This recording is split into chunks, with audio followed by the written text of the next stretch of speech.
Hi, Peter Charles here of Hook to Life Fly Fishing, and today we're going to tie a Caddis Pupa dropper fly. Try and say that fast. Caddis Pupa dropper fly. There we go. Before I get into tying a fly, I want to talk about fishing Caddis Pupa because I used to tie a lot of this sort of fly years ago, and let's say my success was meh. And there's a reason for that.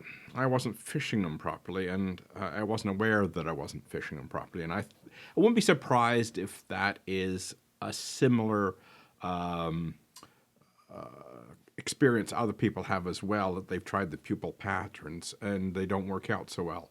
Now, there are flies out there that we've all done well with, like the partridge and orange, the grouse and green. They are sort of Caddis Pupa.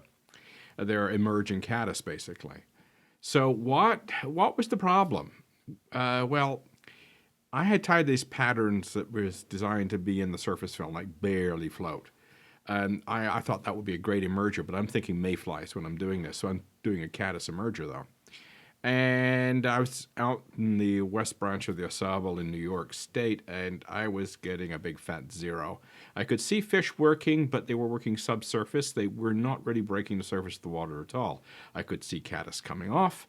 You know, the fish were obviously feeding. I was getting nothing. Dries didn't work. My caddis emerger didn't work. And I saw this fish flash underneath the surface. So on my next cast, I popped the fly underneath and floated it basically maybe somewhere between 6 inches and a foot down. After a couple of drifts, bang, fish on. And so it went from being a skunking to being a pretty good day. So the basic issue was those caddis were actually emerging part the way up the water column. They weren't emerging at the top. Some caddis species emerge at the bottom. We forget that caddis adults can swim through the water.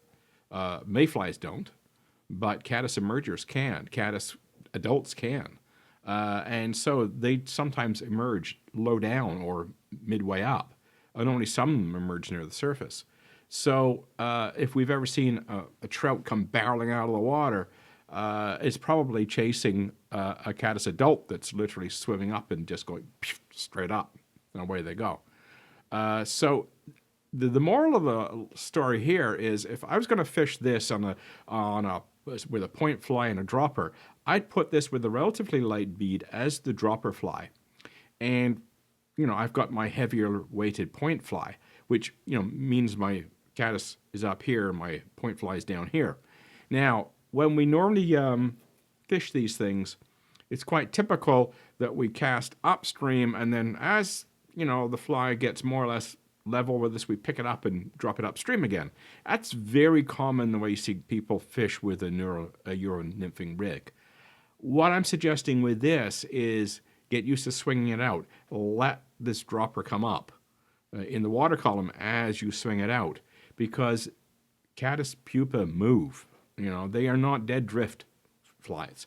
They're moving flies.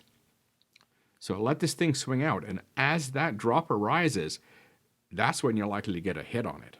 So it's not just a matter of fishing at the right level. You've also got to fish it with movement. You've got to make this thing rise and make it look like it's trying to swim up to emerge, and that's when you're going to get the hits. So let's get into tying this caddis emerger, or Caddis Pupa, you could call it. And it's a pretty simple pattern. And let's look at materials. The hook is a size 14 wet fly. It's like a Mustad 3906B. We're going to use this Chartreuse 8/0 for thread. And we're going to be using 3 kinds of dubbing here. First off, we're going to be using this laser dub, which is sort of like an olive green. And I'm going to be using this sort of very dark olive brown SLF for the wing buds, because Caddis Pupa, when they're about to merge, have winged buds. And we're also going to use this SLF fiery orange for the front sort of head area, if you want to call it that way, thorax head area. So let's get going. Oh yes, I forgot my bead. It's about a 2mm tungsten.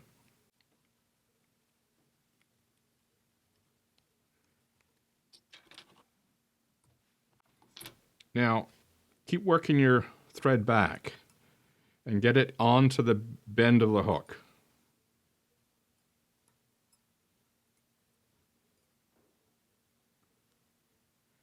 So get it right onto the bend.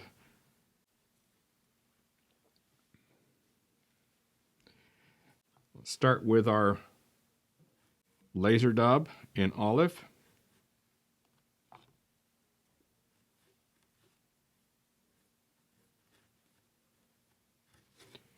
And make sure you get right around the bend with it.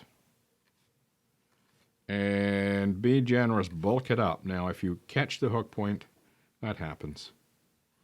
When you're working this area, you're going to catch the hook point a few times with your dubbing. You want a nice bulbous body. And don't worry, as I say, you hit the hook point, just fix it.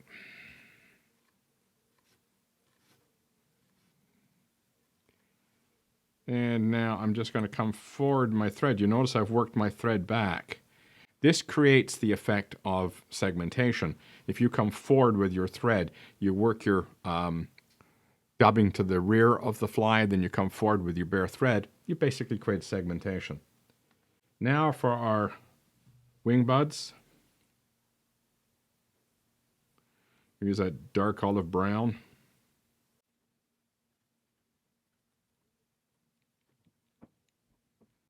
And finally, we're going to do the SLF, and it's this kind of very bright SLF can be tough to get to stick on the thread, so a little bit of dubbing wax doesn't hurt. We're going to use the fiery orange to create the amber look of the thorax area and the legs of the Caddis Pupa.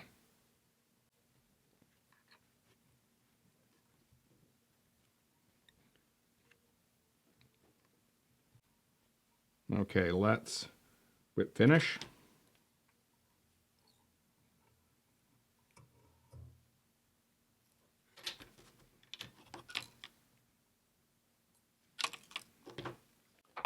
Now we're going to take a toothbrush and comb this down because we want to create the effect of legs and that wing bud. And now the last thing I do with these patterns is come along and take care of any strays on the top. We want this to be a pattern where everything seems to be hanging down underneath. A bit scud-like if you want to think of it in those terms. But it's just basically that when you pull this through the water, all that material underneath is going to get washed back. If you've got a bit too much, you can take a bit off. But basically, as you move this stuff will flutter and go backwards, and it'll look like the legs of the caddis actually moving and trying to swim. So, very simple pattern. The Caddis Pupa. You can do it in a variety of color schemes too. Here's another one of a different kind of hydropsyche, where it's more amber and yellow than this one. So this is the Hydropsychidae family of Caddis Pupa. You can do it in a variety of colors, as I say, to match the species that you're after. Tumatopsyche is another one that you can do like this on, say, a size 16 hook. Same kind of concept. Generally, you want the dark area for the wing bud, you want the color for the abdomen, and you want usually some amber around the front or some yellow around the front to give the idea of that golden color of the pupa. So there you go, the Caddis Pupa drop-a-fly. Give it a try. Cheers.